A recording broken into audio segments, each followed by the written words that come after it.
Bonjour, dans cette vidéo, je vais vous montrer dans le fond un des appels Ajax qu'il y avait à faire dans le TP original. Je l'ai enlevé. Là, pourquoi j'ai ma tuque puis j'ai mon foulard, c'est parce que je ne chauffe pas le sous-sol, au cas où vous posez des questions. Merci beaucoup à Antoine Larochelle et Thibaut Castelli de nous avoir prêté leur TP. Je l'ai lancé. On va regarder qu'est-ce qu'il faut faire en fait.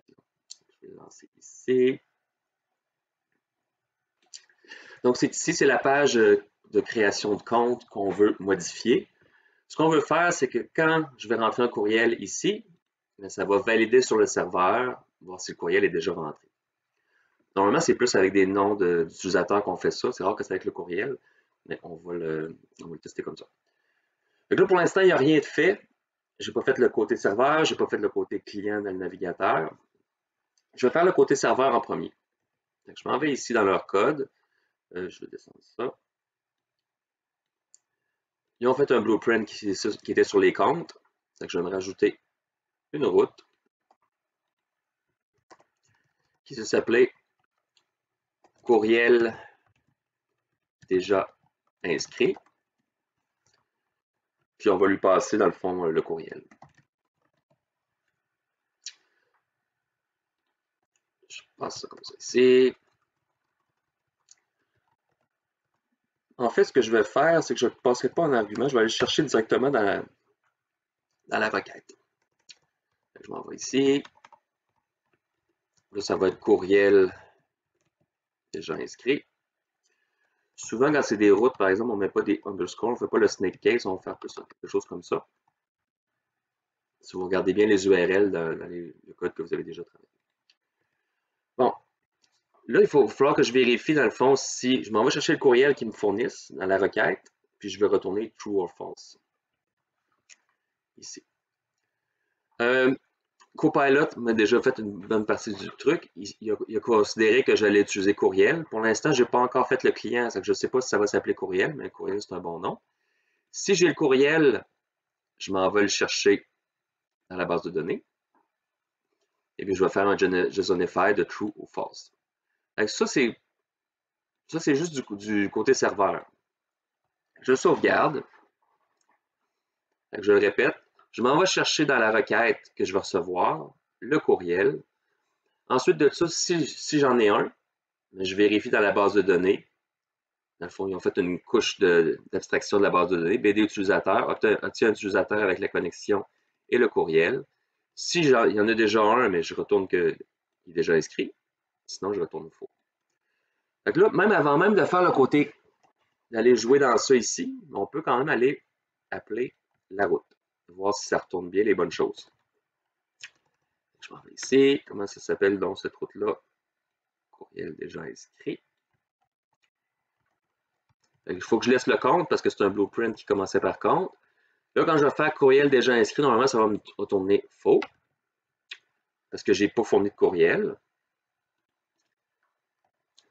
Ensuite de ça, je vais en fournir un ici, courriel égale a@a.ca, c'est n'importe quoi.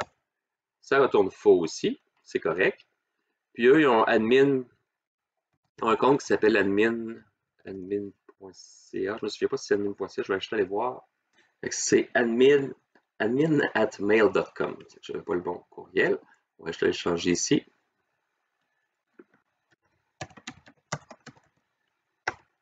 True, lui est déjà inscrit. Donc là, ma partie côté serveur est faite, à moins que je veuille traiter des cas supplémentaires. Là. Comme là, en ce moment, quand j'appelle avec pas de courriel, ça me donne false. Normalement, je ne devrais même pas l'appeler. C'est le côté client qui ne devrait pas appeler le serveur si je n'ai pas de courriel de fourni. J'ai la partie côté serveur de fait, c'est que ce n'était pas nécessairement ça le plus difficile. Là, on a vu que le côté serveur, lui, a besoin d'un courriel. On va aller voir ça ici. Je m'en vais dans les templates, les comptes. C'est quand l'application est bien codée, c'est très facile de se retrouver et d'aller savoir quoi changer. J'ai un petit bloc de script ici. Je vais regarder ici. Je vais rajouter le script de Nicolas. Il ne s'appelle pas comme ça du tout. On fait les URL for Là, c'était statique.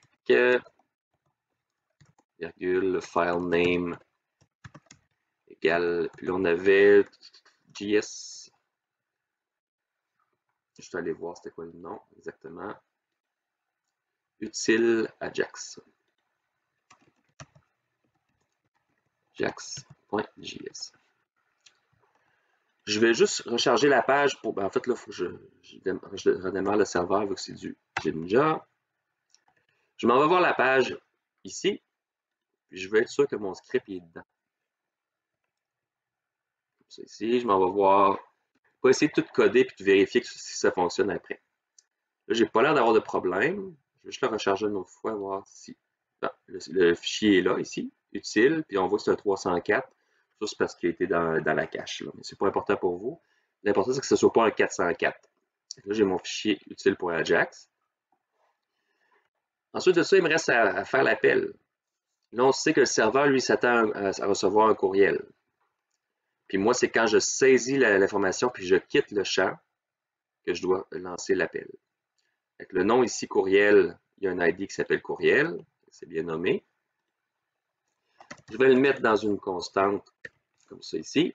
Document pour getElementById, courriel. Courriel, quand il va se add event listener, on va y en ajouter un. Le Copilot a fait trop de trucs pour moi, mais en tout cas, je vais faire un petit ménage après. J'enlève tout ça.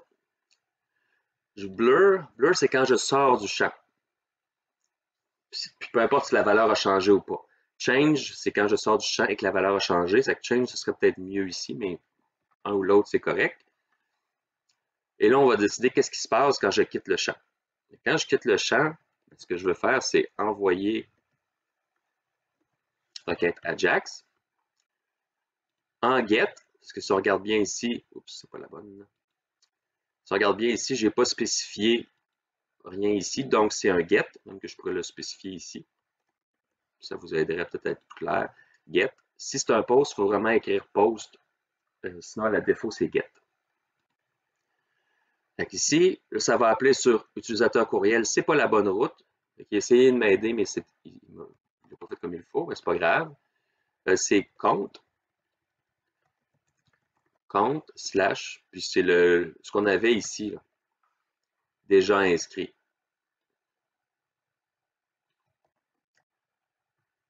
Oups, j'ai deux slash. Déjà inscrit. Les paramètres, c'est le deuxième. Pourquoi une fonction là? Les paramètres, ça va être ça ici, vous l'avez. Courriel.value. Il manque une virgule ici. Non? C'est parce qu'elle est à l'intérieur du. OK.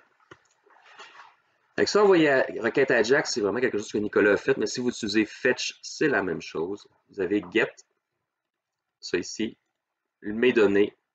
Il faut que je les mette dans une réponse si je veux avoir quelque chose.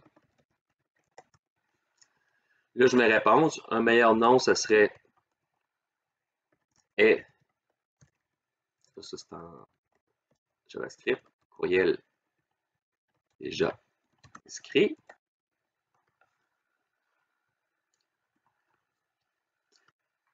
Fait que là, ici, quand je vais quitter le champ, ben, je m'en vais chercher le courriel. Sur le courriel, j'ajoute un événement blur. La problématique que j'ai en ce moment, c'est que mon JavaScript, il va être mis en haut de mon fichier HTML.